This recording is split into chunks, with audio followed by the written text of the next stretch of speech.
living in a computer-programmed reality, and the only clue we have to it is when some variable is changed and some alteration in our reality occurs.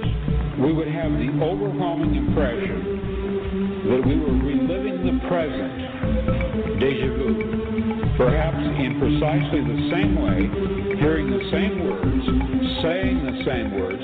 I submit that these impressions are valid and significant, and I will even say this: such an impression is a clue that at some past time point a variable was changed, reprogrammed as it were, and that because of this an alternative world branched off.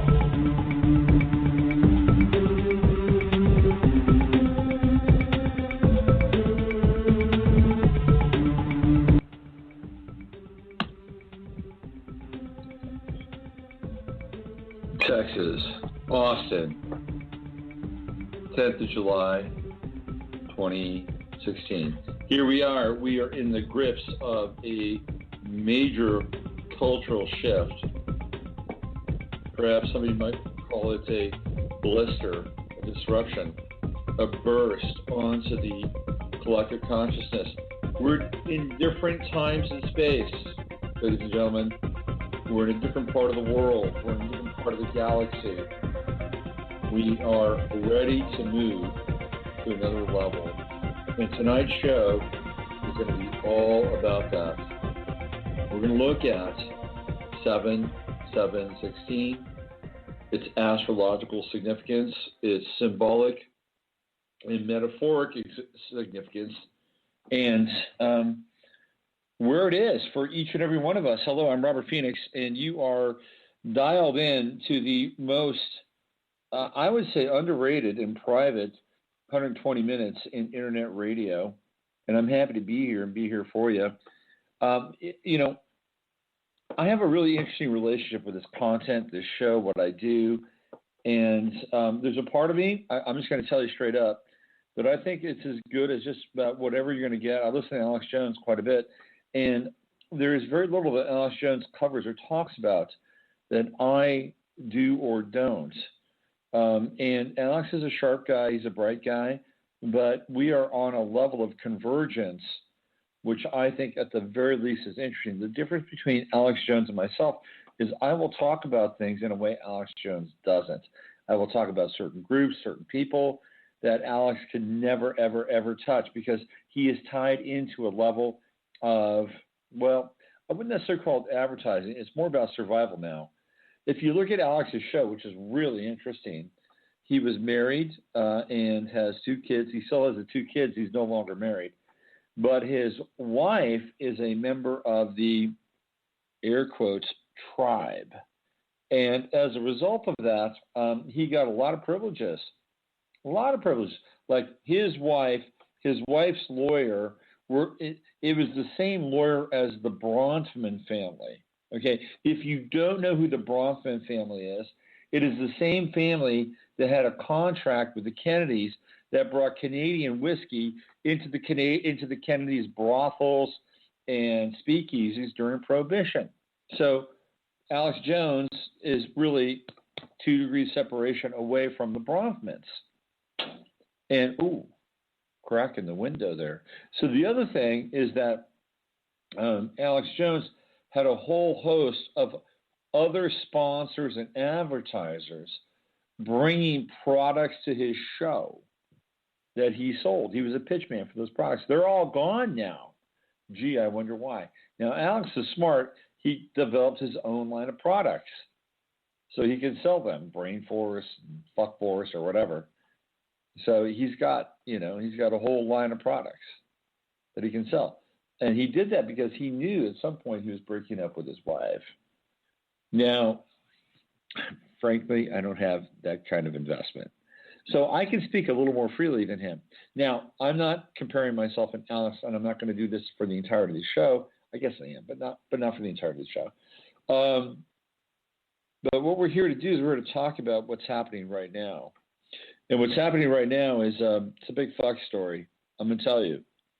And we're going to get into the astrology because obviously the show is about astrology, and we'll talk about what's happening astrologically as it relates to where we are, our times. Why don't we just start right there? Let's just get into this. There has never been another period in time, another period in history, and I have told this to people again and again and again and again, where we have Pluto in Capricorn, which was in play during the American Revolution, okay? Let me repeat that. Pluto in Capricorn has not been in the sky since the American Revolution, and it's there now. Uranus and Aries. The last time we had Uranus and Aries was the wind-up to World War II, 1927, which is 1926 to 1933. And all of the best inventions of the 20th century happened there. Just look them up. Radar, sonar, television, complex plastics, computational technology. It's all there. Uranus and Aries run up to World War II. Uranus goes into Taurus, and what do we do? Or what do? They decide to get physical. Taurus, put it on the ground, check it out. Atom bombs, Hiroshima, Nagasaki. And the stuff that we don't even know about, or we might know about, but really don't completely understand, comprehend, or want to put out there in print because it's just so far fucking out, right? Like we have the Foo Fighters and all the stuff that the Germans did, anti-grav technology, the relationship with the Tibetans, Antarctica. That's all part of post-Pluto and Uranus and Aries. It's all part of it. And here we are now. These two aspects, Uranus and Aries, Pluto and Capricorn, they're all happening right now. The American Revolution and the run-up to the Third Reich and World War II. How do you like those apples? I mean, talk about timelines slam dancing into one another. It doesn't get much more spectacular, visceral than that. So here we are. We're sitting back, we're watching shit unfold right here in the United States. Dallas, what do you think? Real? Unreal? PSYOP? We don't know anymore. We are so adrift in our perception of what's news and what's real and what's not real that we can't even have a position. How about that? Your position has been taken away from you. It has been absconded, abducted, like a child by the thief in the night. We don't have the ability to say, this is real or not real. Why? Because they wouldn't have it any other way. How do you know, and I'm throwing this out there, how do you know that guy in Dallas, the guy pulling the trigger who really was very generous about his feelings, his nasty feelings about white people and cops just before they sent in the robot to blow his ass up, how do you know if he's real? The answer is that you don't. You don't. How do you know what's real about the 2 or 3 people that they had arrested before the entire thing went down, or before the entire thing went down in flames? You don't, and I don't. Let's just be clear about that. It is a mirage. It is a mirage of the mind. And because we are so desperate, willing, and hungry to understand the truth, or to understand, if not the basis of the truth, to ride upon the waves of the emotional tide so that we're moved along and we can say, this group is shit, or this group is fucked, and we don't want it, or this group is bad. That's the lowest level of understanding and experience like this. To be moved like a pawn on the black and white dualistic chessboard of life, that is the lowest level. And if you're there and you're siding with this side or that side or this side or that side, you're just being played. I'm sorry. Sorry. We have to elevate the conversation. We have to elevate our relationship to the events, because the people that are pushing this narrative want a race riot. That's what they want. I have been talking about this for years, okay? The first time I started talking about this was when the San Francisco 49ers played the Baltimore Ravens in the Super Bowl 3 years ago. Harbaugh versus Harbaugh, brother versus brother. That's where it all was starting to come down. Then we had Trayvon Martin. Okay. I love this shit, and yet I hate it too. Remember the name Trayvon Martin. What does Martin mean? It means Martian. What is Martian Martin? It is war. It is violence. It is guns. And who do we have? George Zimmerman, who, by the way, right, George Zimmerman is basically I wouldn't call him a clone, but he's like this bipole for this other guy, George Zimmerman, who created the Men's Warehouse. But the other most famous Zimmerman of our time is Robert Zimmerman, also known as Bob Dylan, who is a Gemini. So we're into duality. Now, Trayvon Martin is what starts this whole thing off. Fire, fire, fire, fire, fire, right? Martin, Martin, Martin, Martian. Let's go back to Super Bowl 50. What do we have in Super Bowl 50? Which I've written about pretty extensively. If you go to my website, you'll see that I had a piece on Super Bowl 50. Who's the guy that is the singer for Coldplay? Chris Martin. So we have Martin and Martin. Trayvon Martin, Chris Martin. There's another Martin that's in the mix. You probably don't know who he is. But because I take a lot of painstaking labor to point this shit out, there's a third Martin. It's Jonathan Martin. Yeah, so who's Jonathan Martin? Jonathan Martin played for the Miami Dolphins. He played for the Miami Dolphins. And what did Jonathan Martin do? Jonathan Martin complained that he was being bullied by the Miami Dolphins.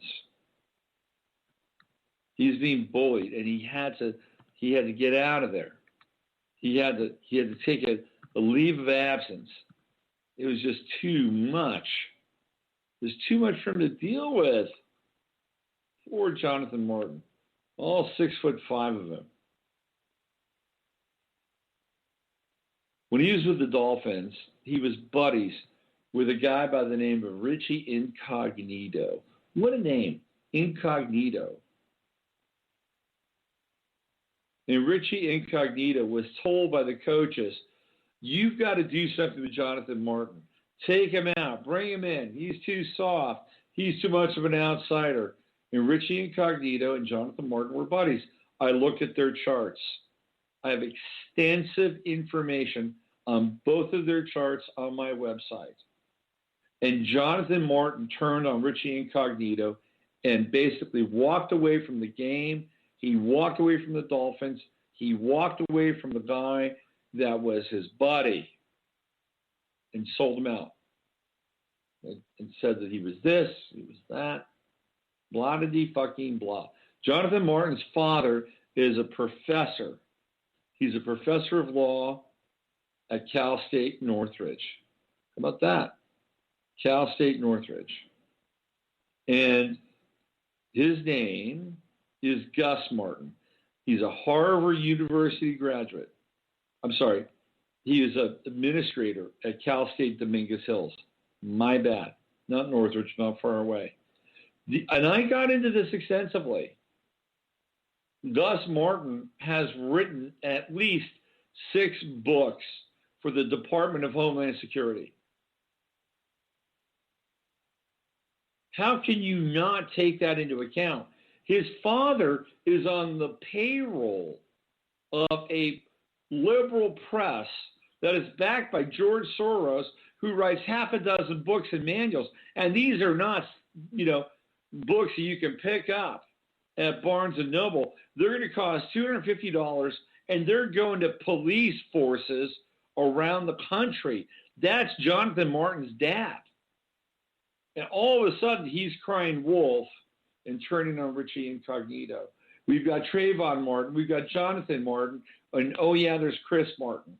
Who's Chris Martin? He's a singer of Coldplay. And where was Chris Martin? He was at Super Bowl 50. And what was Chris Martin doing? He was spinning around, and he was conjuring rainbows and yantras. I mean, he was a New Age dervish. But it was all very deeply ingrained in the LGBTQ symbology. In what Martin and Coldplay, again, Martin, remember that word, Martin, what they were doing was that they were creating a tableau for the New Age. And they were coming right out and saying that the New Age is all about LGBTQ, but you probably weren't looking at that. Why? Because it changed. And as soon as all the imagery and all the splash and flash and whirl and swirl of that part of the halftime show became ingrained in your head, there was part 2. And who was that? Well, it was Beyonce. And who is she singing with? Bruno Mars. So we have Jonathan Martin, we've got Trayvon Martin, we've got Chris Martin, and now we have Bruno Mars. Mars, Invocation of Mars. And there's Beyonce, bossing out her revolutionary, incendiary screed. Oh, by the way, who was the DJ? It was Mark, again, another iteration of Mars, Ronson. So we have Mark Ronson, Chris Martin, Bruno Mars. You see the Mars effect here? Beyonce is a Virgo. I won't hold it against her. Beyonce is nothing. She's nothing. Everybody says, Queen Bee, Queen Beyonce. She's nothing. She is a corn husk. That's all she is. Beyonce is an MK Ultra baby whose mind was taken from her at an early age because whoever Matthew Knowles is, and I doubt it's her real or biological father, decided to put her soul up for auction.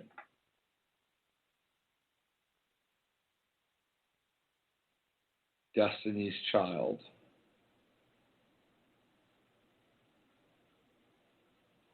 She's nothing. She's nothing more than a vessel. That's all she is. And yet, our society has lifted her up to some kind of status. Now, look, I know what real talent is. I'm sounding like one of these old guys. Diana Ross was a real fucking talent, okay? Now, look, she had to do all kinds of stuff with Berry Gordy, right? I mean, the song remains the same on some level, but Diana Ross never compromised herself. She was not raised to be a robot. She was not the puppet of some handler. She grew up School of Hard Knocks, and she had to go through Motown. Diana Ross is the real deal. Beyonce is nothing. She's an empty vessel.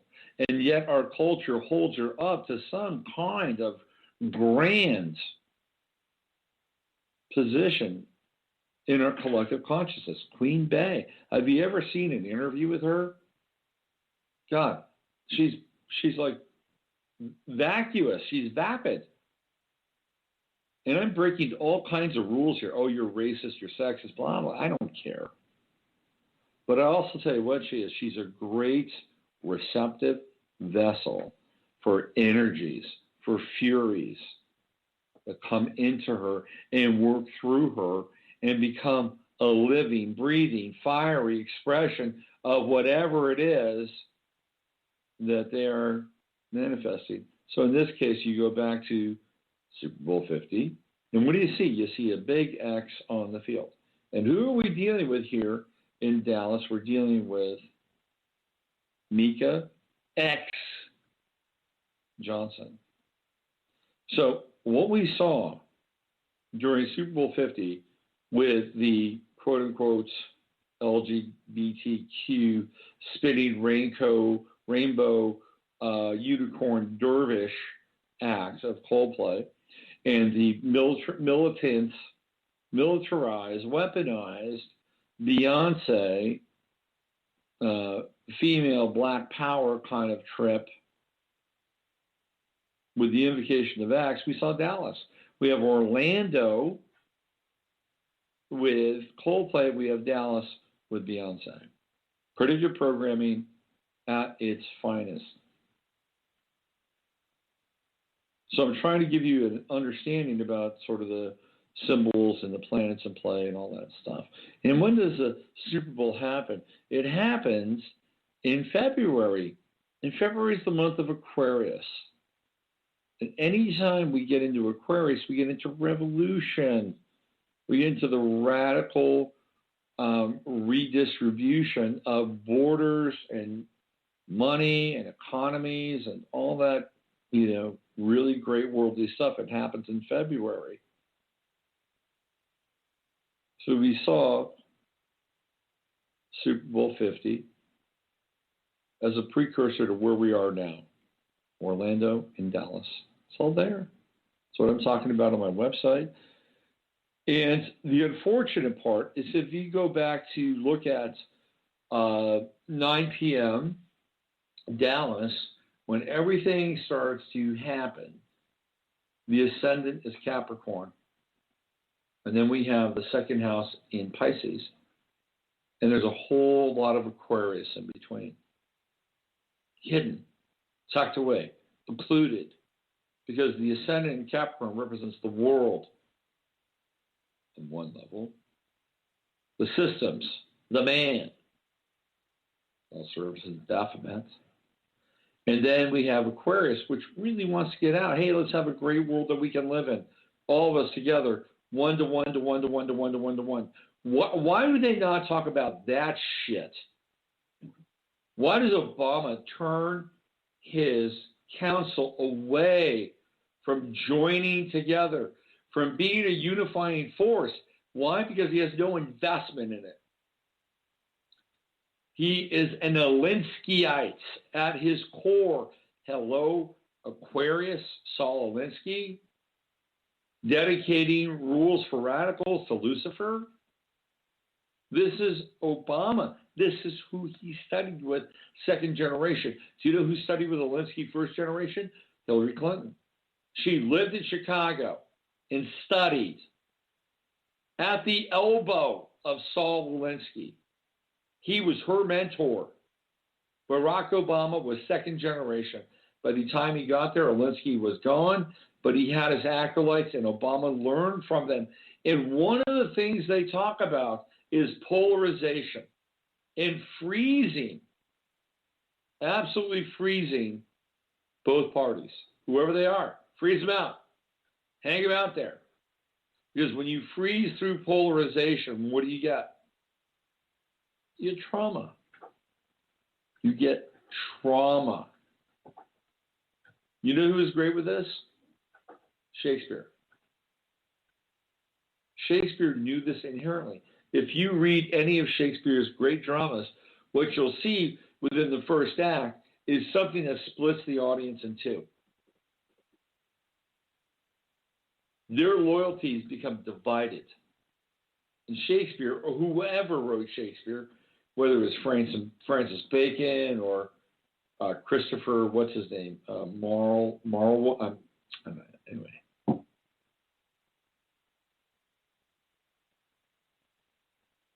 whoever wrote Shakespeare, they knew this because they understood, or Shakespeare understood, but by splitting the individual in two, you could pour the entire contents of the rest of the play into them.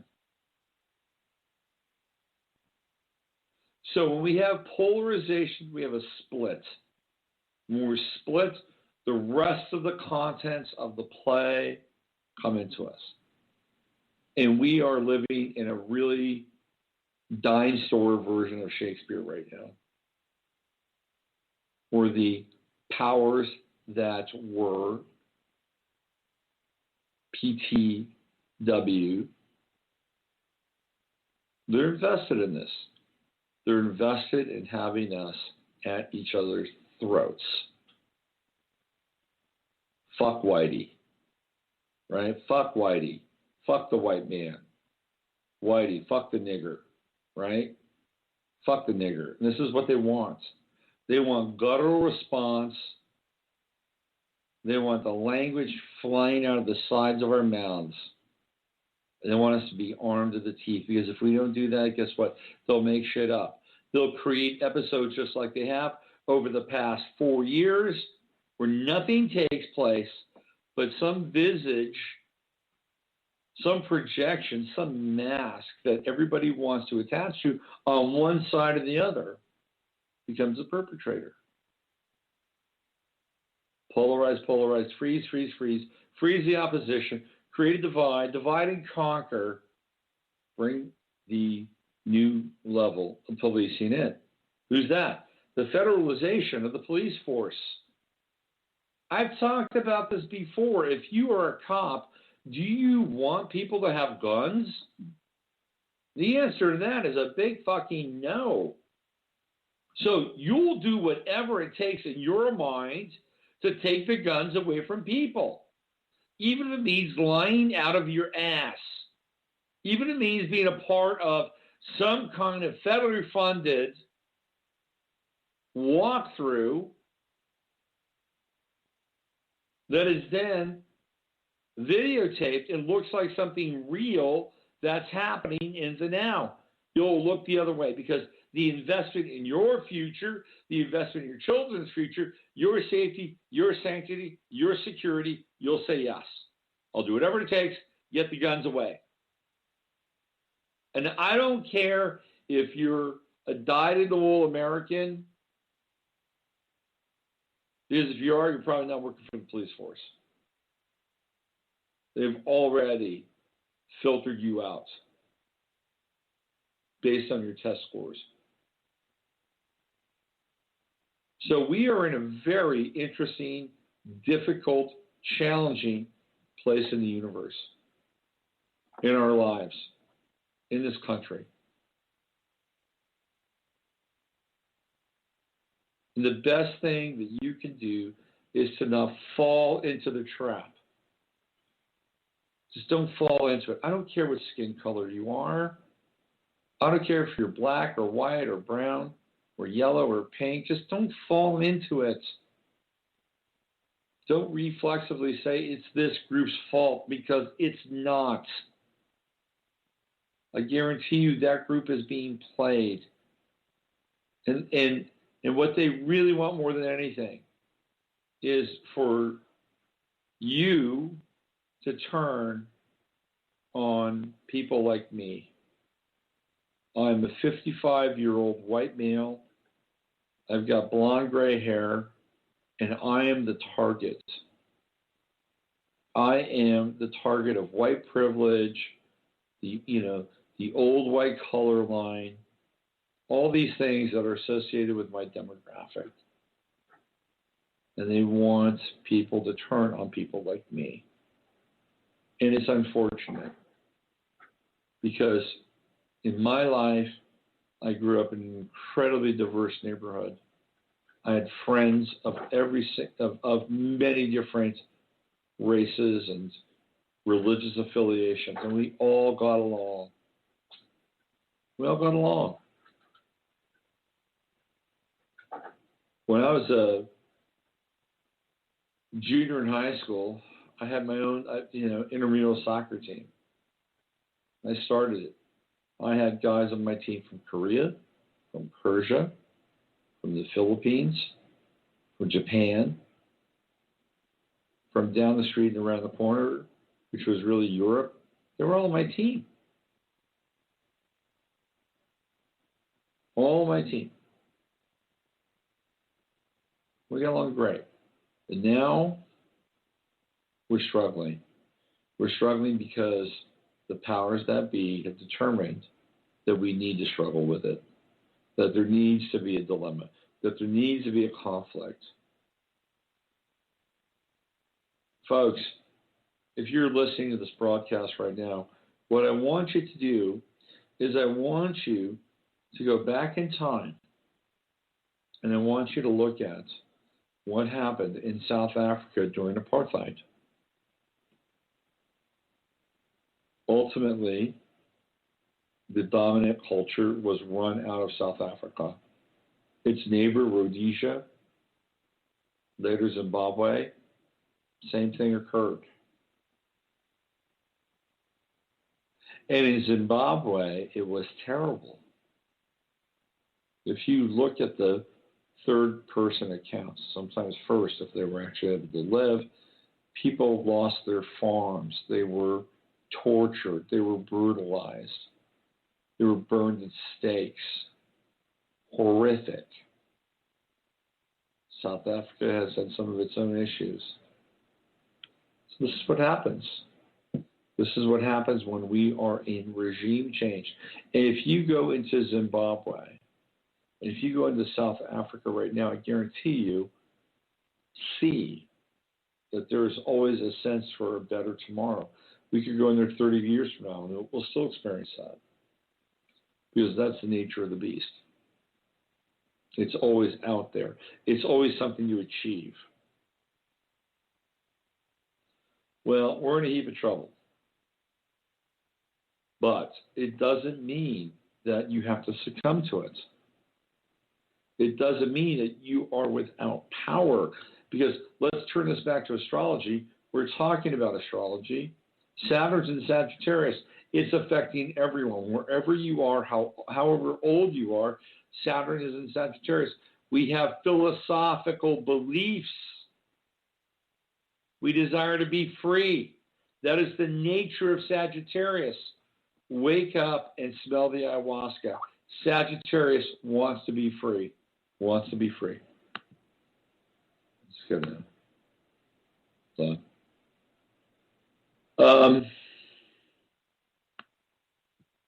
Saturn wants limitations.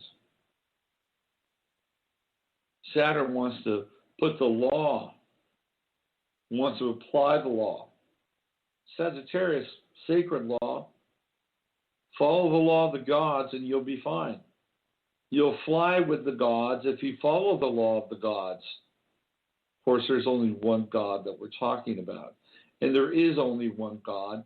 There is a supreme intelligence that interpenetrates our lives. And what's happened is that we've lost touch with this. We've lost touch with this supreme intelligence, this organizing principle, which is intimate and cosmic at the same time.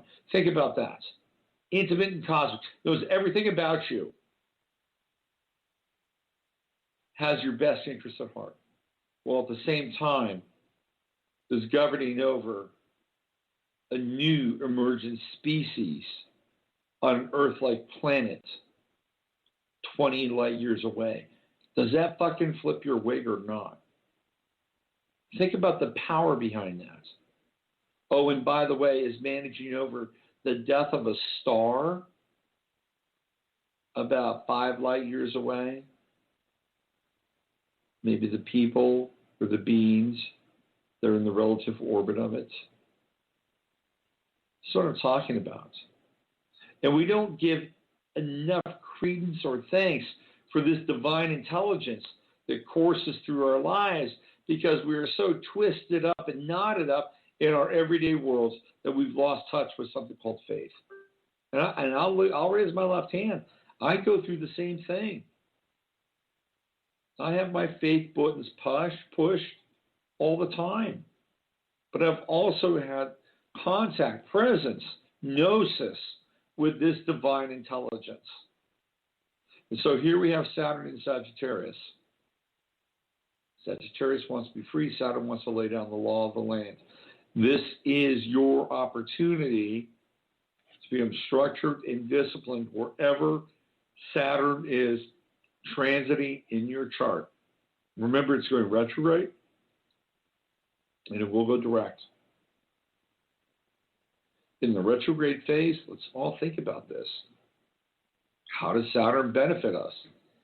How does this planet, and David Icke's been riffing on Saturn lately. How is this planet, which might be this interplanetary solar seristic, right? How's that for a term? Transmission of pure evil. How do we incorporate that into our lives astrologically? We have to. Saturn's a shadow. It is the karmic shadow. And wherever it is in your chart, you got to deal with it because you come back to it again and again and again and again and again. And then until you learn Saturn, you're fucked. You can't move through life. You have to pay the devil his due. Because in this case, the devil is an agent of divine intervention. He's playing a role in the passion play that's been here much longer than you and I in this lifetime, at the very least. And even if we go back to the incarnational periods, it might even outstretch and outstrip us. So the world needs to go away. The world is not our friend.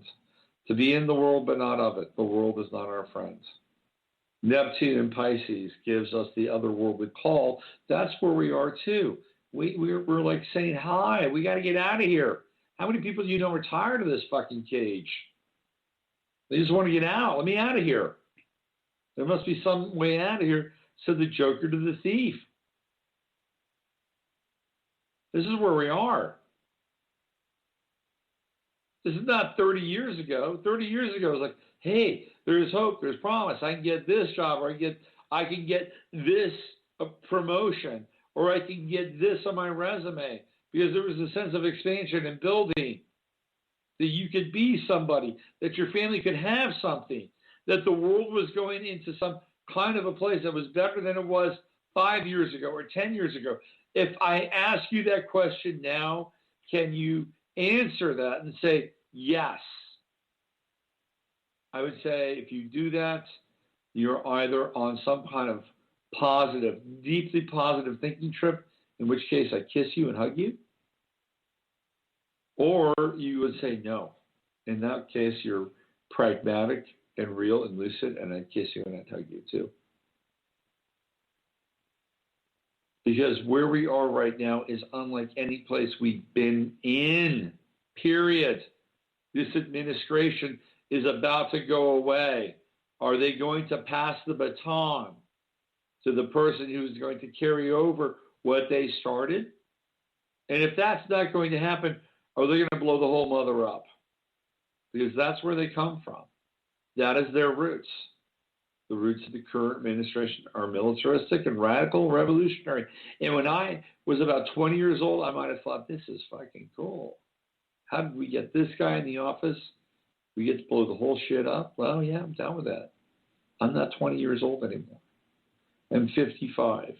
And I understand what's going on. I understand what's taking place. I understand, to the best of my ability, who the players are and what's going on behind the scenes.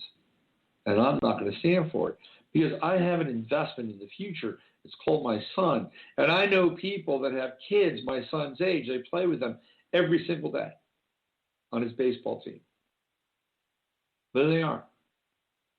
They're his contemporaries. They're his peers. And have relationships with his parents. And those peer relationships extend across the planet via age group. So we cannot be nihilistic. We cannot bury our heads in the sand. Unless, of course, you're part of the game. In which case, you do whatever the fuck you want. Today I was in the shower. And I thought to myself, wouldn't it be great if I just said, screw it. I'm just going to let go.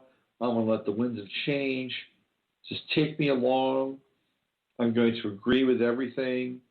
I'm going to debase myself, my sex, my lack of melatonin. I'm sorry, melanin, my species. Just debase it, whatever. Because that's where the rising tide is. And I thought, hey, why don't I just do that? Why do I swim against the current? Which becomes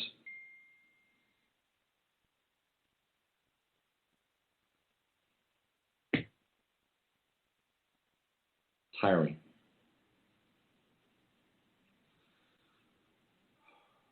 I'll tell you why I don't. Because it's too easy. It's like being on a bandwagon for a team that you don't really like, but you know might win. I've been around bandwagon people. They're the worst. Absolute worst. They're shallow and they're opportunistic. All right, well, why don't we flip a little script here. Let me do this. Let me play some music. As I went deep into my into my little world here. Let me play some music. But people are leaving. I was just going to bring you on. Why do you want to leave now? Because I sit here and listen to me for the last 42 minutes. Let's play my friend Jorge Reyes. Here's El Sendero. I'll be back in 3 minutes and 44 seconds. You're listening to 11th House Radio. I'm Robert Phoenix. But Jorge was such a musical and spiritual influence in my life in the 1990s. What a beautiful, imperfect being he was. There was nobody that made music like him during that time, and nobody that did business like him during that time, which, for all intents and purposes, was not great. Why don't we take a call here? Let's break up the monotony of me talking, and we'll get into where the stars and the planets are. Sun in Cancer, Moon in Libra. Let's talk to 336-577-5792. You are on the air. Hi, Hello there. Robert. Hi. Who's this? This is Marilyn. Hi, Marilyn. How are you? I'm well. I have been thinking about what you have been talking about with current events, and it certainly does appear to be stirring all of the energies up. A lot of energies are boiling now instead of simmering. That's right. Absolutely. So we have a personal choice around that. Yeah. We did. I think a lot about freedom is foremost in my mind and heart. What does freedom mean to you, Marilyn? Can you hear me? Because I'm getting a little bit of an echo. I can hear myself. Yep, I can hear you fine. Okay. I'm having some difficulty on my end then. I apologize for that. Okay. Freedom for me feels like still dreaming and feeling positive in the unfolding of that dream.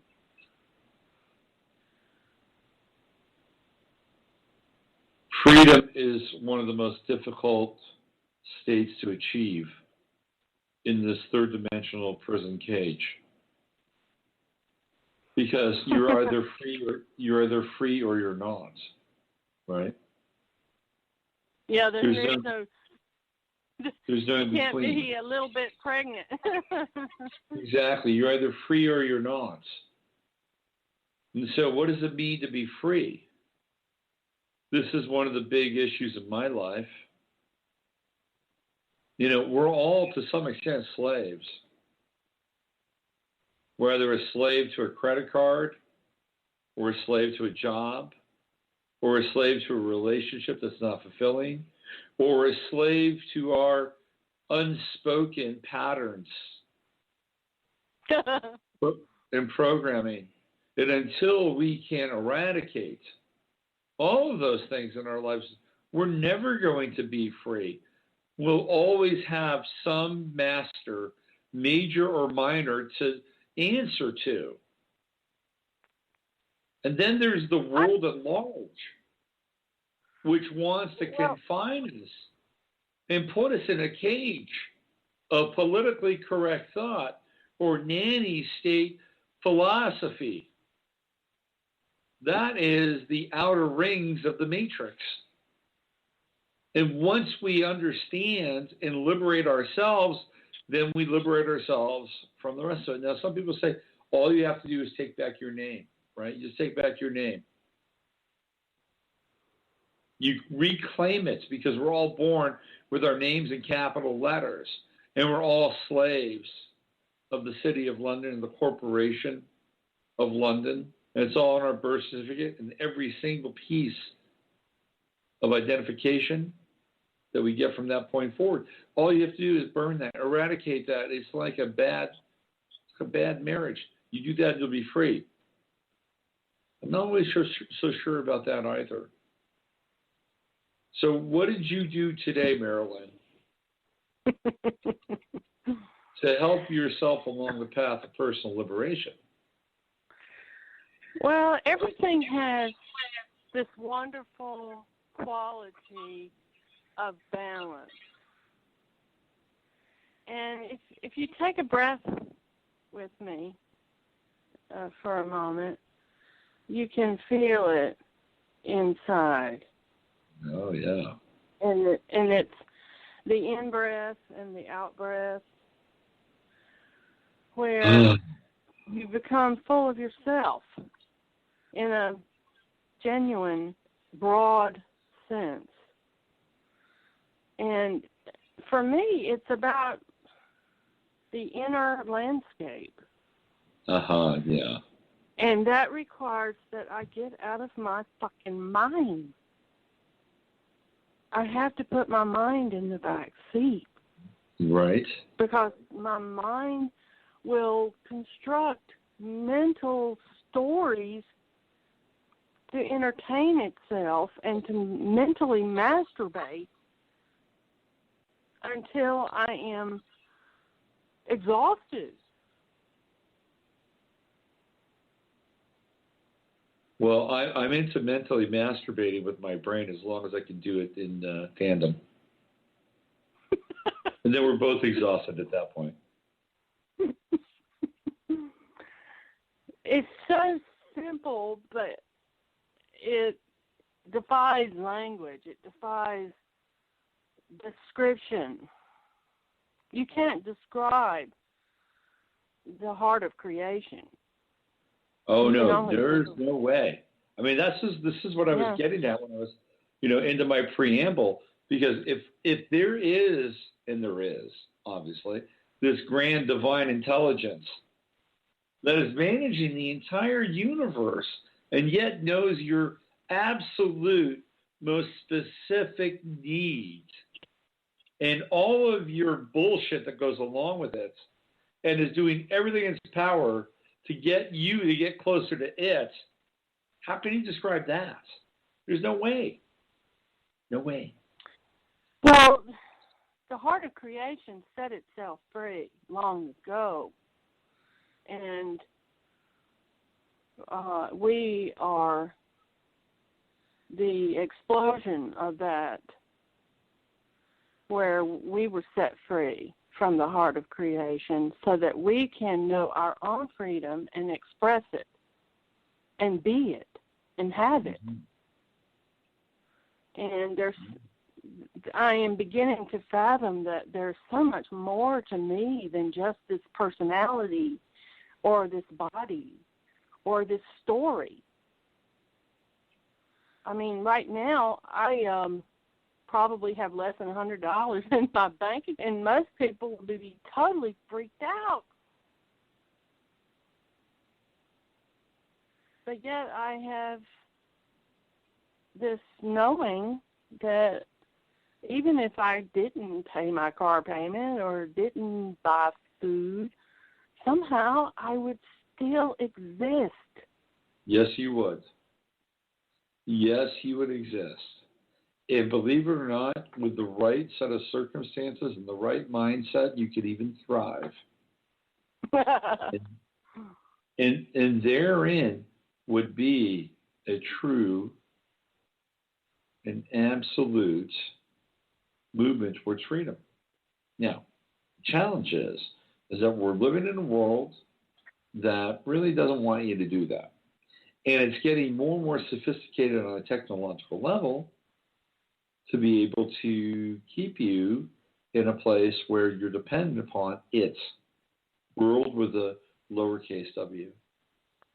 Well, where I would depart from what you just said would be when you said we're living in a world. Actually, we're not living. We're just surviving. I think some people are living. I think there are people that are living. There are and only there's some about people that are surviving. There's some people that are there are some people that are in agony and they're not even surviving or living. They're on the precipice of extinction. If you look at consciousness, I like to think of myself as living. I have a living relationship with my son, with what I mean is in the fullest sense, where you know you're connected to your soul 24/7. I would say that more and more people are attempting to come into that place. We're waking up because the world, in a capital W, is showing us in ways that are very, very clear that it has very little interest in that process. And then it wants to take over that process and become, we live in our mind. We live in our mind. And we're not even connected to our heart. We are waking up. Very few. You're waking up. I am an adamant advocate of the waking up process. Yes, we're awakening, and that process is ongoing. And at some point, the challenging part gets boring. You have to find your freedom and live it and embody. Absolutely.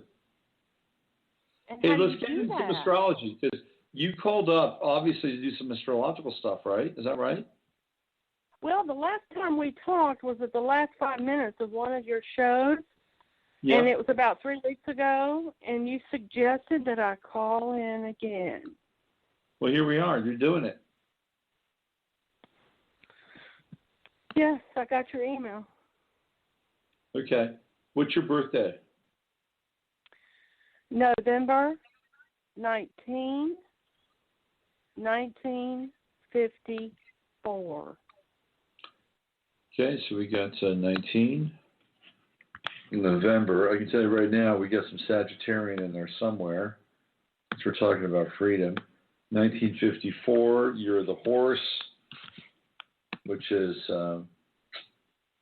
pretty proud and gallant sign of the Chinese zodiac. What time were you born? 1:41 p.m. Okay, we got 1 and we got 41. And where is that? Winston-Salem, North Carolina. Oh my gosh, I love your southern accent. Winston-Salem.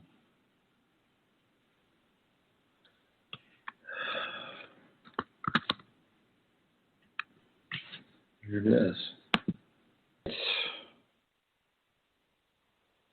So, Marilyn, I've got you as Pisces rising, right? 11 degrees, is that correct? I am not aware of that at the moment, but continue if you would. I'm bringing you the awareness right now, which means that Neptune is transiting right onto your ascendant. And it is going to be one of the most difficult and potentially rewarding experiences of this lifetime and maybe any other. Because when Neptune is on the ascendant being the personality, the ego, persona, and Neptune is there, it dissolves all your personal structures. You no longer exist. And where you're headed towards is the Godhead, the divine. In any attempt to keep that process from manifesting happening in your life will lead you to shallow thinking and shallow expression. So this is your time. This is going to happen for the next year and a half with Neptune on your ascendant. Now, the challenge with Neptune on the ascendant is that people think you're crazy. They'll think you're nuts. And they'll want to pin all kinds of things on you. Oh, that Marilyn. Marilyn this, Marilyn that. Marilyn Manson. Right? But you just got to keep going. You have to turn the other cheek, and you have to keep, you're like body surfing right now. You're body surfing towards the divine. You're a body surf, Marilyn? I have been a surfer, and I have been a skateboarder. Ah. But that was years ago. You know what it's like to catch a wave and get twisted under and eat some sand, right? Well, Neptune on your ascendant is very clear that you have the momentum in your life. Now, Saturn is up there near the top of your chart. It's in the 9th house. So this is a time for you with Saturn in the 9th house in Sagittarius where you get very clear about your spiritual path and your teachings and what you've learned in other lifetimes. So maybe you might be able to share them with other people. But at the end of the year, Saturn moves into your 10th house. And whether you're ready or not, there is a time for you in the work-or-day world at a high level where you can actually use your Saturnian energy to make a difference, a Sagittarian difference in law, the outdoors, philosophy schools, universities, wherever you put your energy in that Saturnian, Sagittarian realm, you'll make a difference. Your true node is in the 10th house. And 2 years from now, you'll have Saturn on your true node. 2 years from now, what? Your true node, which is the nodes of the sun, the moon, north node, true node. Yeah, you've got it at 8 degrees Capricorn. You're meant to be in the world. You're meant to have responsibility. You're not meant to have less than $100 in your bank account.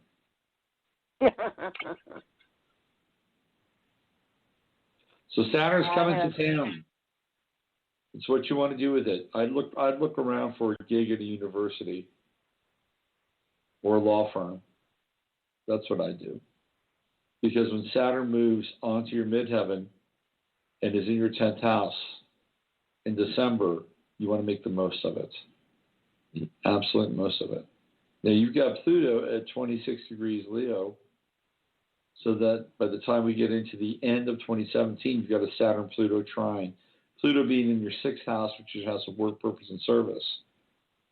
It's a way for you to get uplifted and do more than you've done before. And be rewarded for it as well.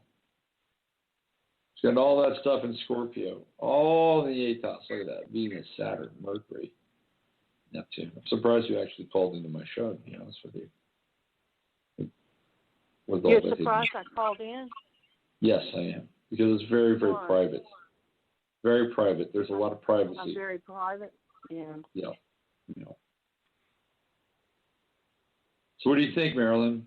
What do you think of that? Well, it's time for this Scorpio to come out from under the rock. All right. Paint your stinger. Freedom. Well, your sun is in the 9th house, and it's an important part of your process. That's Sagittarius' house. And you're at the end of Scorpio. Where's your sun? What degree is that? 28? Yeah, your sun is right on my ascendant. So your sun conjuncts my ascendant. You have the same degree as Linda Hill, by the way, who is one of the foremost interpreters of the Sabian symbols. That's an interesting degree. In the Sabian symbols, it is the king of the fairies returns to his domain. Hmm. So there's a magical quality about that degree. Don't lose touch with it, okay, Marilyn? Funny you should say that, because I had envisioned that in the New Earth I would be offering fairy weddings. There you go. There you go. I'm here to reaffirm that. How did that go? It's right there, right?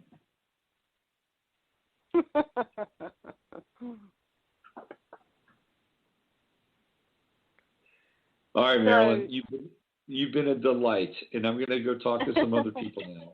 Okay? All right. We'll put you back Enjoy your on. freedom. Yeah, hey, every single moment. Good night. Just mute me and I'll continue. Okay. Thank you. That was a delightful call with Marilyn. Let's take another one. Hello there. Hello? Yeah, we have a listener. Hello there. Hello? Don't be shy. Another listener. Okay. Let's take one more call. The 669 area code. Hello there. Robert? That's me. Oh, hi. How are you? I'm great. How are you? Oh, overwhelmed and trapped.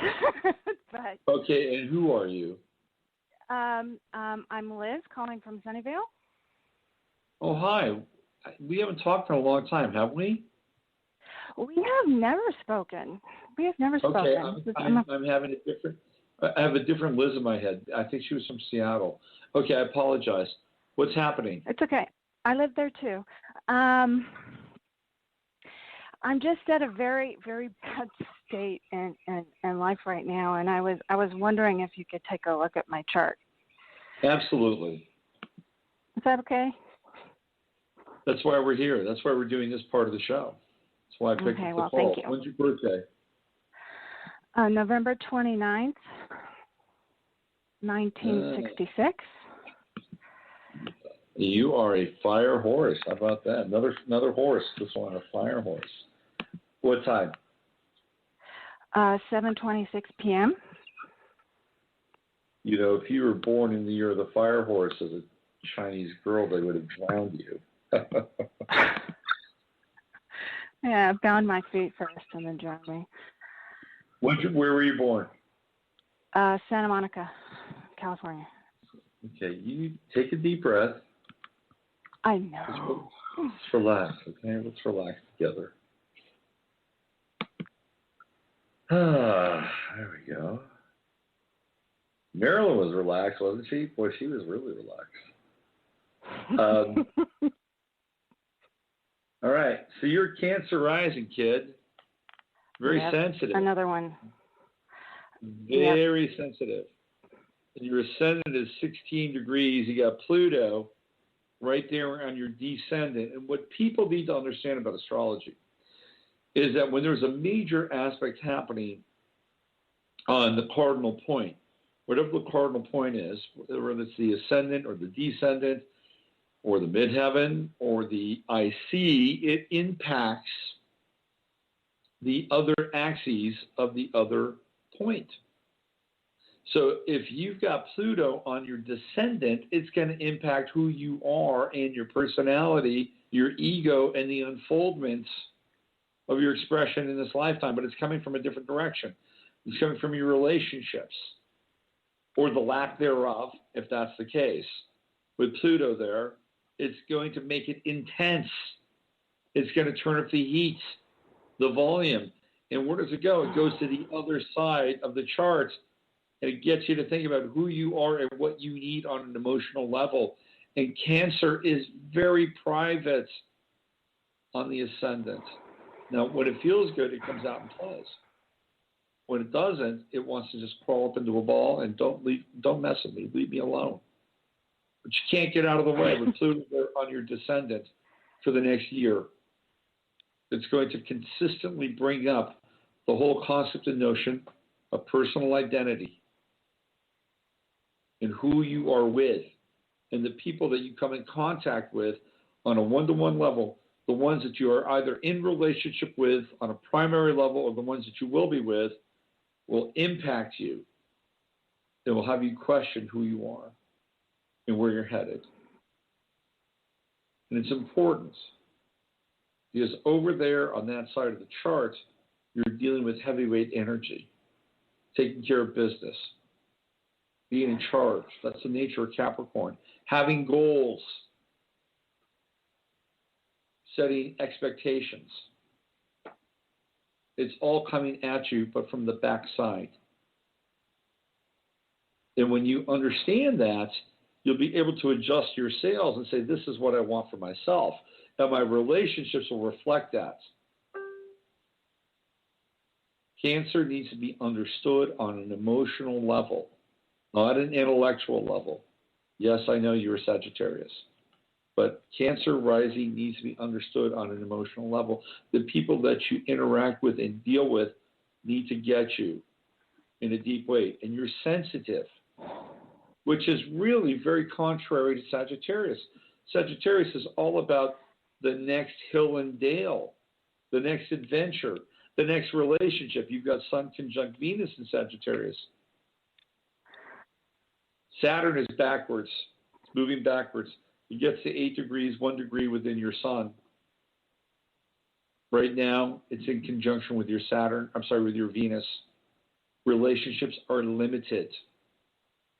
They're limited, and they have functional energy, meaning that the relationships you're in need to be something that is karmic, that is grounded, that is fleshed out. It is not airy-fairy. You're doing business with relationship, old business. And when you complete that, Saturn moves into your 6th house, which it will be in the next month and a half. And you've got basically about a 3-year run with Saturn in your 6th house, which has to do with work, purpose, service, all those 6th house things. And getting really aligned with where you're putting your energy. You've got a midheaven that's 1 degree Aries. You know, people that have Aries at 1 degree midheaven are kick ass. Like, you are here to like put your energy into the world in a way that is unapologetic. Like, this is who I am and this is what I'm going to do. It's a challenge for the Cancer rising individual because they're looking around and looking for validation on an emotional level. Support me. Because I've just been stuck in a very bad holding pattern for about a dozen years with dealing with all kinds of conflicting impulses, and I'm just stuck. I can't move forward. And then I've had a medical emergency on top of it for the past year and a half, and it's just completely torn my world apart.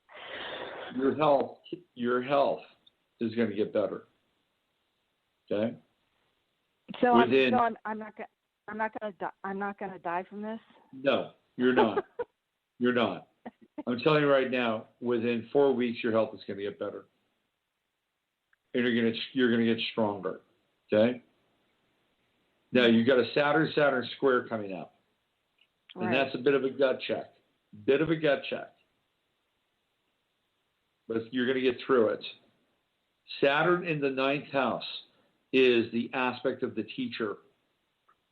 You are a mystical teacher. You're a teacher of mystical traditions in healing. You will come into it later in your life. You'll have great peace. It's pretty late already. No, you're going to be fine. Look, I deal with people that are, born in the 40s. You're going to come into it later in life. Your purpose is going to unfold later in life. And the world itself may not be what we recognize or understand to be the world as we know it now. But that does not take away from your purpose and why you're here. Okay? You're here to be a healer and a teacher. You're going to get that opportunity. You're in your Chiron return. Not easy. What happened to you between the age of 20 and 22?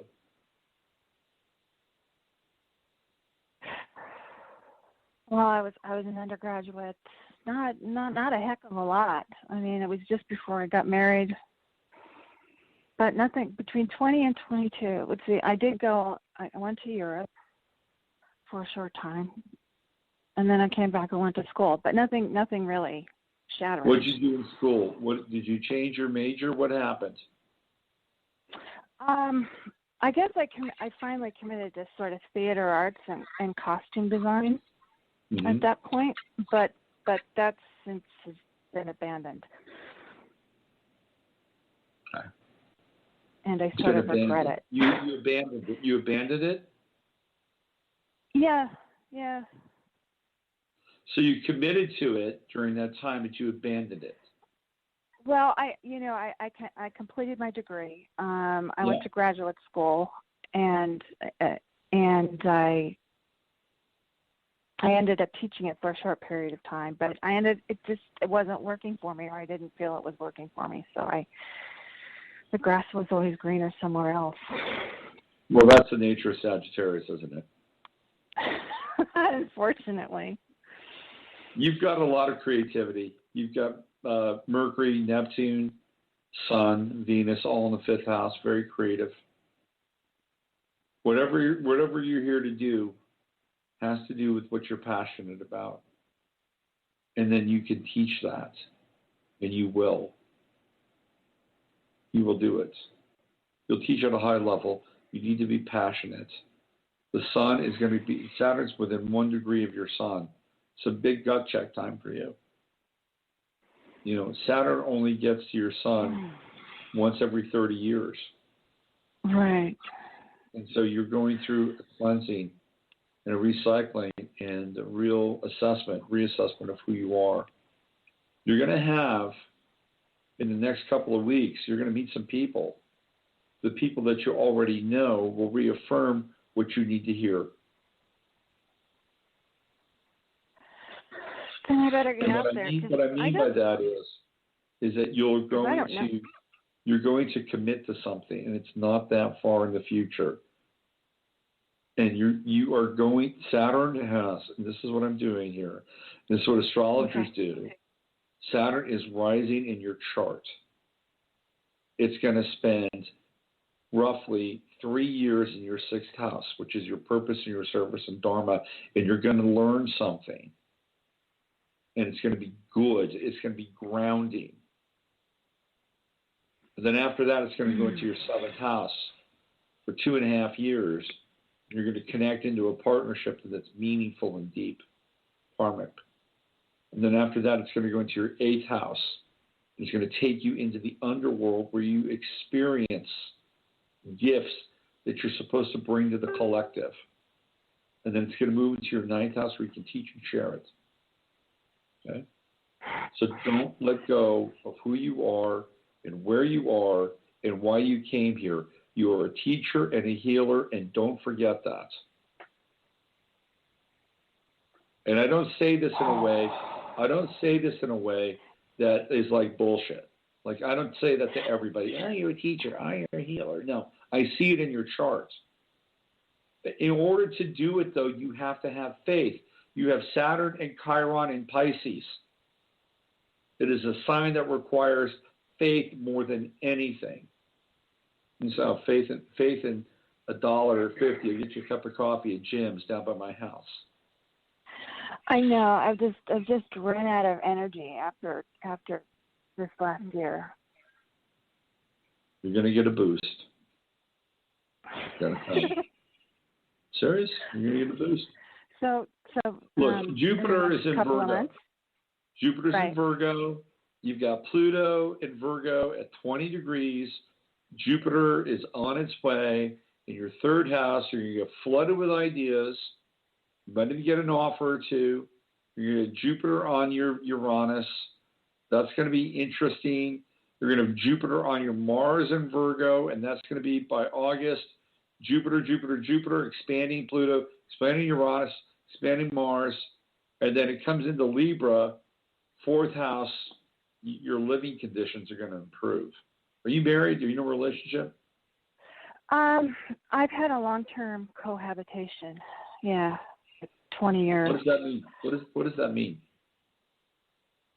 I've been in a committed relationship for 20 years with the same person. 20 years. Okay.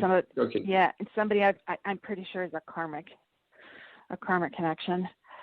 Are you in love with this person? Oh yeah, he's an Aquarius. No, good luck on that. Listen. Yeah, that's after August, September. I don't know where you're living now. Try to find a beautiful place to live. And when I say beautiful, I don't mean expensive. I mean, out of California. Well, I'm not a big California fan. I'm living in Austin, Texas. California is done. It is done. It's totally done. Go find a beautiful place to live. Go cohabitate with trees and animals and the stars. Even if it's simple, you will love it. It is where the sweet spot of your chart is for the next year, starting in August. So next year in August or next month? Well, starting in August, end of August, for a whole year. So 2016, okay. Yeah. Okay. Take a nice breath. Oh, you're going to be fine. Oh, just so tense. Okay. You've got some runway ahead of you, and I'm telling you right now, you're a teacher and you're a healer, and you're going to be able to do your thing. You've got all these planets in Virgo that are opposing Saturn and Chiron. Doubt, doubt, doubt, doubt, doubt. Doubt is not your friend. Believe in what you do. Believe in who you are. Believe in what you came here to do, more importantly. I don't know what that is anymore, but I guess I have to figure it out. You will figure it out. It'll come to you. You're here to have some kind of spiritual, religious import and impact into people's lives. It is creative. It's important. It's so creative. With Mercury, Neptune, Sun, Venus in the fifth house. Trust your creativity. It's a little tough right now. Saturn close to your Sun.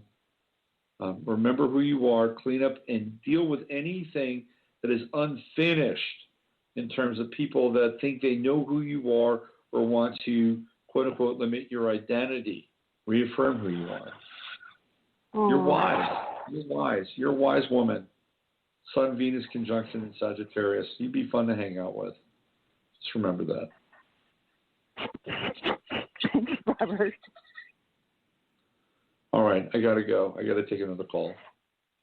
Okay, thanks. You're welcome.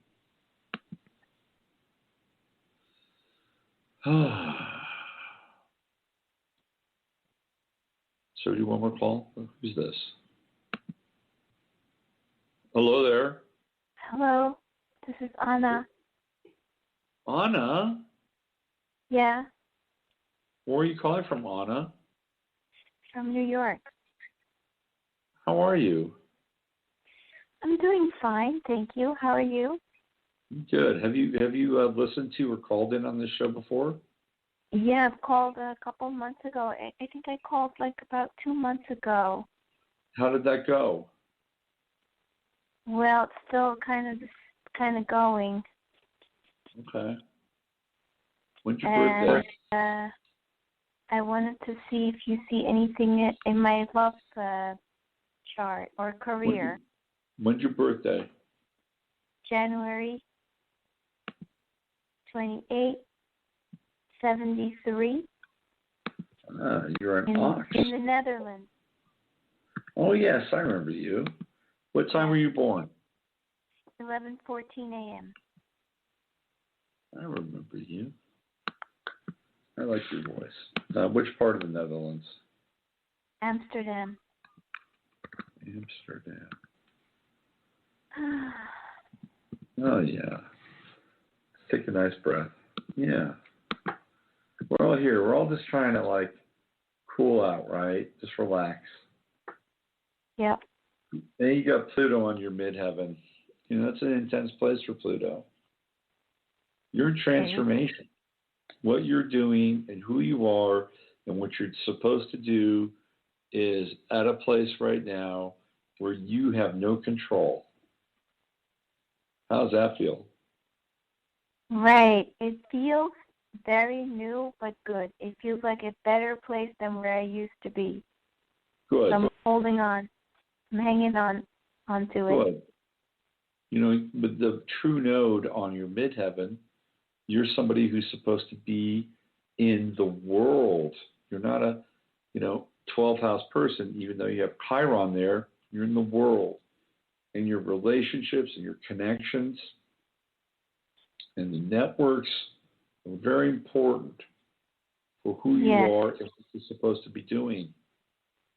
But you are a dreamer, and your dream is creating something that's brand new for the world that's coming. With Sun and Mercury in the 12th, 11th house, trine Pluto, trine Saturn.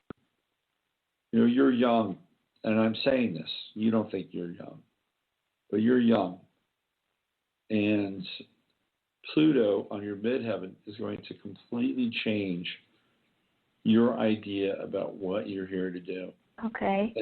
And the best advice I could give you is to let go and surrender. Go and surrender, because the whole idea here is to bring you to another level of organization, management, supervision, decision making.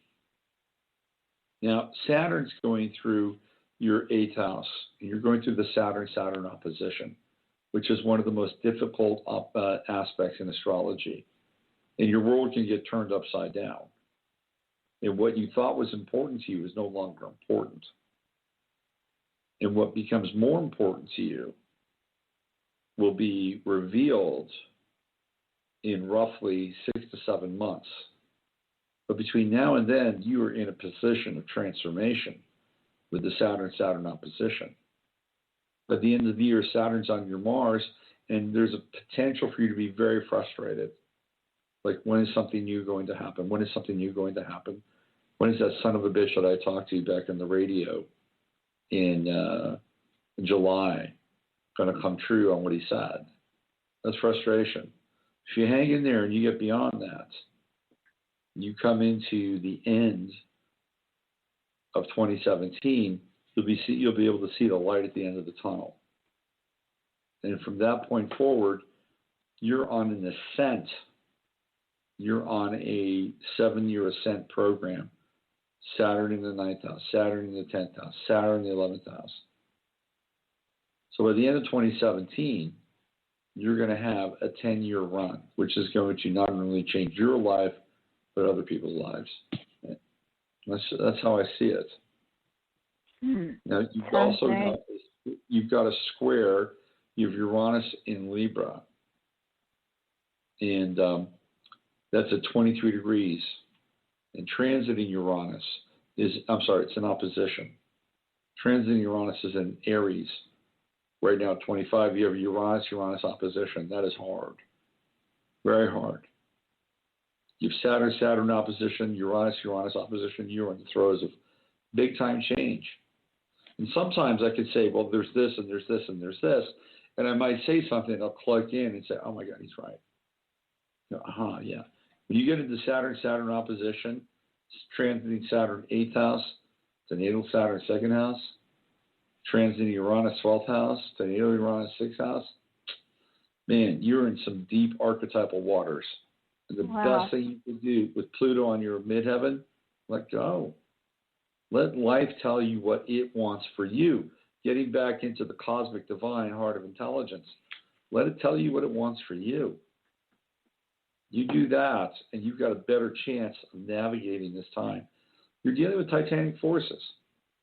that are trying to open you up, trust more, transform more, liberate more, get out of your small aperture and lens of your own experience. You do that, you'll be fine. Does that make any sense? Well, we'll have to see. What do you see for the love life? For the love life. Well, you got Jupiter. Jupiter's in your 6th house. It's in Virgo. Your love life will pick up, but it's not going to pick up. Oh, boy. I would say November. November, you're going to get some action. Sun, Venus going through your 7th house. It is not, it's not permanent. It's transient. You'll go through this every late October, November. But you also have Moon, Neptune conjunction in your 7th house. You want to blend. You want to join. You want to be with somebody that gets you at a deep, deep, deep, deep, deep emotional level. To surrender and let go. That's the nature of Moon, Neptune. Sextile Pluto. You're kind of a romantic. You've got a kite pattern in your chart.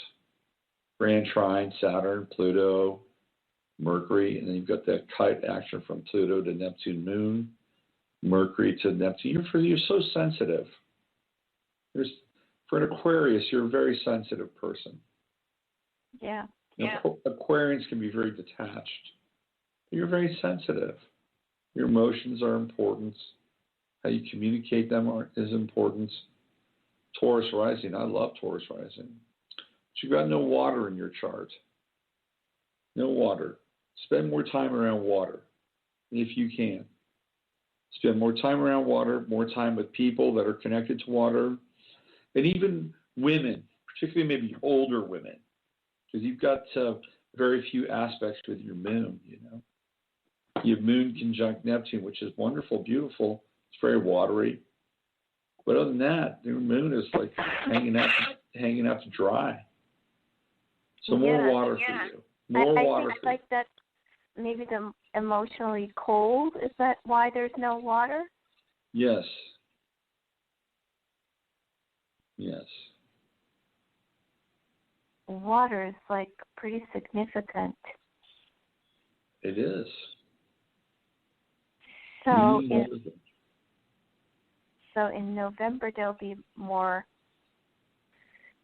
something special, maybe. There'll be more water in November.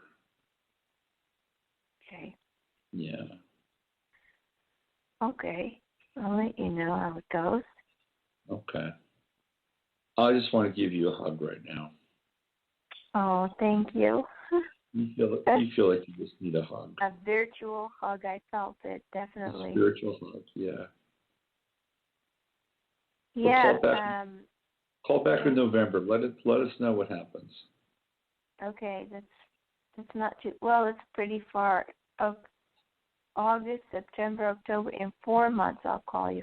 But do you see anything happening in my love life right now? Right now, love life on demand. Hey, the moon is in Libra right now. Tonight, do you have any plans? No. Okay. Well, tomorrow night, go out. Go out because you're going to have Moon conjunct Uranus. You could have a nice time tomorrow night.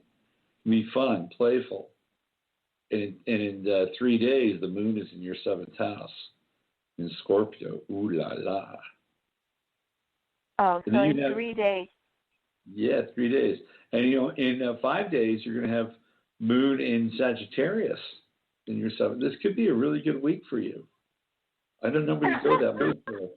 But I'm telling you, you could have a lot of fun this week. Oh, that sounds good. Who knows? Maybe something nice for me. Yeah. Well, listen, you take good care of yourself, okay? And stay in touch with us. Yeah, I'll be back I'll listen to your show, but I'll talk to you in November. Okay, you do that. All right, thank you. Have a good night. Yeah. Thank you. Good night. Thank you for your show. Oh, you're welcome.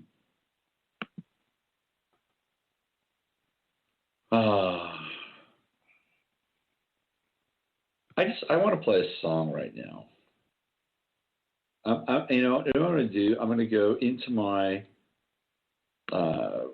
library here, and I want to play a song.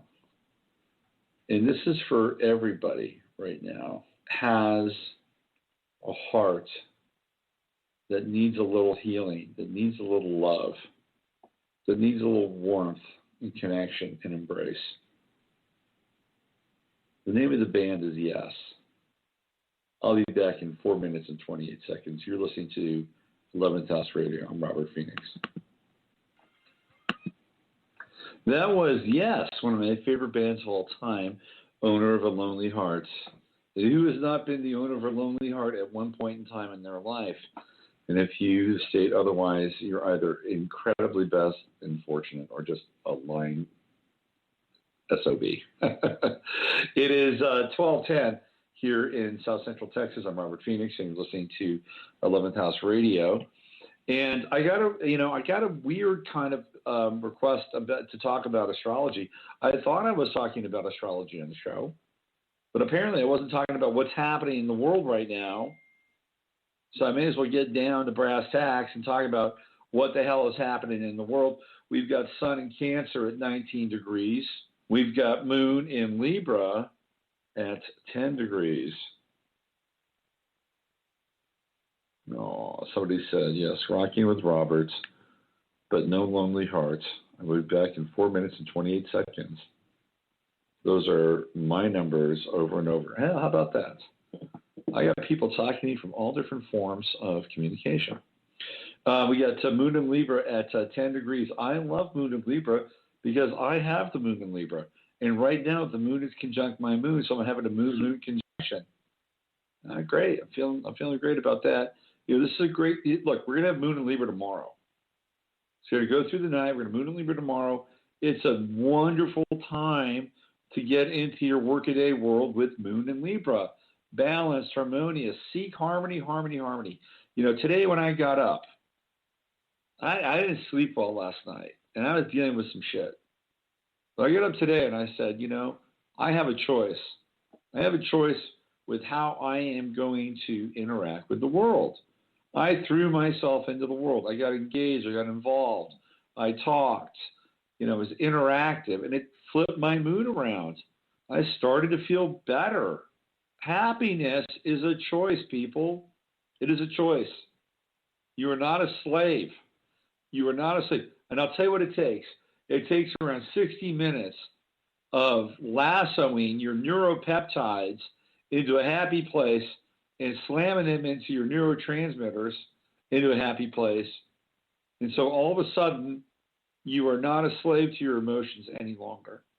You're not. But it takes about 60 minutes of focused concentration, interactivity, and driving the program. And guess what you need to do in order to do that?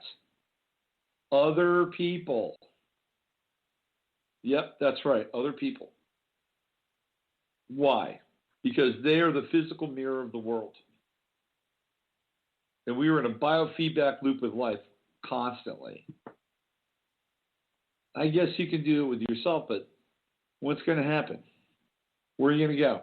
You're going to go back out into the world at some point, and you're going to deal with that biofeedback loop one way or another. Now, the moon is square the sun by about 9 degrees. Tomorrow, when you get up in the morning, it will be square the sun even more. Moon, sun, square. Sun in Cancer, we want to get our needs, our emotional needs met. Who doesn't? Maybe some monk somewhere in Nepal. But with Moon in Libra, there's room, there's latitude to have your needs met and have somebody else's needs met. Square it off. It's okay. Mercury in Cancer, 24. We got a Mercury-Sun conjunction, but Mercury's moving on. Venus in Cancer, 28 degrees. Mercury-Venus conjunction. Hello. Here we go. Get into the trenches and clenches of relating and moaning, being compassionate, caring. What the world needs now is love, sweet love. Do it with each other. Do it with a stranger. Bring it in, bring it home. Cancer is caring energy. It is soft. It is kind. It's lovely. Start with that thought, you know? Today I was going through Central Market and I was in a hurry. I wanted to get back to my son's baseball game. But this is kind of weird. There was a black guy who was disabled and he was in an automatic kind of wheelchair. And I thought to myself, I could race through this crosswalk and cut this guy off and kind of, get on my way. Or I can stop, give him a wave, and let him, sort of power up through now look, the only reason I'm saying that he's a black guy in a automatic wheelchair, mechanized wheelchair, electric wheelchair, is because those are like two major kinds of politically correct signposts in our life, right? So here I am, I'd be cutting off somebody who's disabled and black, and I'm like, no way, man, I'm just not going to do that. But I wouldn't do it anyway. This is not who I am. But it was like a marker for our times. So we have this. Everybody's got that person going across the crosswalk. Let go. Slow down. Slow down. Conversely, on Saturday, I was at Costco and I was backing out of a spot. And before I could completely back out and turn, this young kid ripped in, cut in front of me, and angled into the spot that I was just in. Could have waited 10 seconds. 10 seconds. Would have been fine. Everybody has their own orderly kind of run. I could have been through that. He chose not to do it. And he did a shitty parking job, too, at the same time. Here's the Virgo talking. So he gets out of the car, and I'm with my son. I said, hey, can I talk to you for a second? I did this. And he comes over to my car, and I said, would it really hurt you to wait another 10 seconds so I could just pull out and move ahead? Would it really, mess up your world? Instead of cutting in front of me and doing what you just did. And he said, well, you had two people over there waiting for you. And I thought to myself, well, why did you have to rationalize what you just did? The world is a cosmic mirror. So obviously he was bringing something to me where I rationalized some other things in my own life. Hey, thank you very much. Appreciate that. But he could have just said, you're right. I could have waited an extra 10 seconds. I apologize. Have a good day. It was an interesting moment in time. Today, I waited that extra 10 seconds. So maybe I'm over. Maybe my karma's over. Mars, 23 degrees. When is fucking Mars going to get off 23 degrees? I'll tell you. Very soon. It's at 23 in 54 minutes, 28 seconds. By tomorrow, Mars moves on to 24 degrees Scorpio. Then we got a Mars-Venus sextile as Mars moves closer, 24, 25, before Venus goes into Leo, that's 0, we won't get that Venus-Mars square. Boy, if you are connected and in a relationship, I would take full advantage of that Mars-Venus trine. Boy, oh boy, oh boy. That would be some good loving. Nice bonding. If you're listening to me, you've got a boyfriend or a girlfriend, stop it right now. Just climb into bed. Take advantage of it. Get close. Jupiter's a Virgo, 18 degrees. And we get sextiles. Jupiter-Sun sextile. It's a nice sextile. It's helpful, serving. Jupiter in Virgo, Sun in Cancer. Caring. Continuity. Jupiter in Virgo. Healing. Perfecting. Put them together. Put your best foot forward tomorrow, whatever it is you do. I'm telling you right now, tomorrow's the day you can change lives. You change lives with the right perspective and the right attitude. Saturn 10 degrees Sagittarius, right there in sextile with Moon, right now as we speak. Saturn, Moon, sextile, Moon in Libra, Saturn in Sag, there's justice. They should really be ruling on Hillary Clinton right now at 12:20 a.m. Austin, Texas time, because justice would come into play.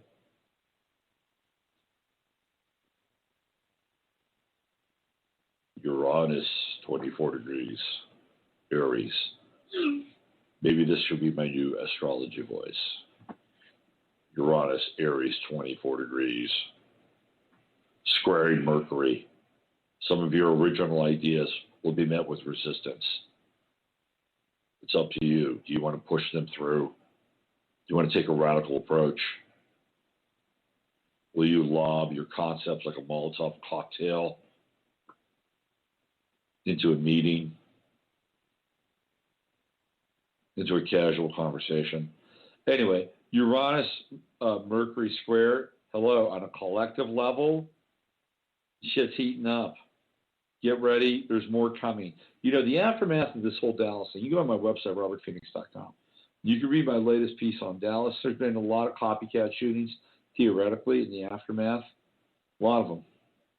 At least half a dozen. Some may be real, some may not. I don't know. All I'm here to do is I'm here to promote the solution. The solution is to unplug from their fucking game. The masquerade. Neptune, 11 degrees Pisces. We got a Neptune sun, trine, it's wide. Still it's there, compassion. Compassion. What if we had compassion for the assholes that were perpetrating these hoaxes? What if we had compassion for them? What drives these people anyway? These crisis actors, these low-level guys at kind of a mid-management police level that think they have to be involved to create some kind of new order. What drives these people? Why are they doing this? Is it notoriety? Is it power? Were they made fun of as kids? Was it a divorce? Was it some past life where they were fucked over? We need compassion for these people because they're missing the mark. They're missing the mark so badly. It's not even funny. They think that they're getting over.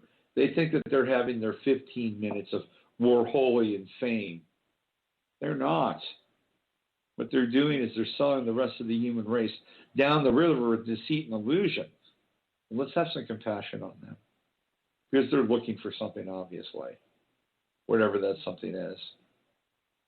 Are they as evil and banal as being corrupted by some extra-dimensional force? Maybe that's the case. What if we had compassion on the extra-dimensional force? What are they looking to do? What are they trying to be liberated from? Yeah, now we're in a different territory, aren't we? Who's got the power in that situation? Pluto Capricorn, 16 degrees. Got a Pluto-Sun opposition. The Sun has moved on by 3 degrees. Thank God. Pluto-Sun opposition was happening during Dallas. Not good. True Node 14. It's moved off my True Node. Guess the next step for the True Node will be Pluto in my chart. Virgo. We're still here trying to do our best. Perfecting our consciousness. Yes. Chiron 25. Cancer. Hey, guess what? We got a Chiron Mercury trine going on. We can all be each other's healers tomorrow. Be soft, be gentle, be kind. Go into the depths of whatever your spiritual need is, the spiritual need of another person. We all have spiritual needs. We talk about monetary needs. We talk about emotional needs. What are the spiritual needs? There are spiritual needs. People don't equate spirituality with needs. But it's true, they exist. They exist. In most cases, it's nothing but a good relationship with forgiveness. All right, so there you go. I hope that was enough astrology to get you through the rest of the week. Everybody's kind of dropped off here. We got 4 minutes left. You've been listening to 11th House Radio. I'm Robert Phoenix. If you want to learn more about astrology, come to my website.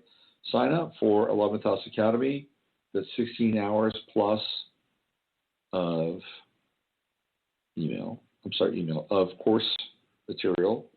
And you can go to my website and enter in, I believe the code is FAR15, FAR15, and you'll get 10% off of my course. Go to gumroads.com, but really just go to my website, robertphoenix.com, FAR15, you get 10% off the course, and check it out. You'll also get your chart and a 25-page natal report. And we'll be meeting together in 3 weeks for a webinar. You get to talk about all things astrological. How's that sound? And of course, you can always get a reading with me. You can schedule that also at robertphoenix.com. All right.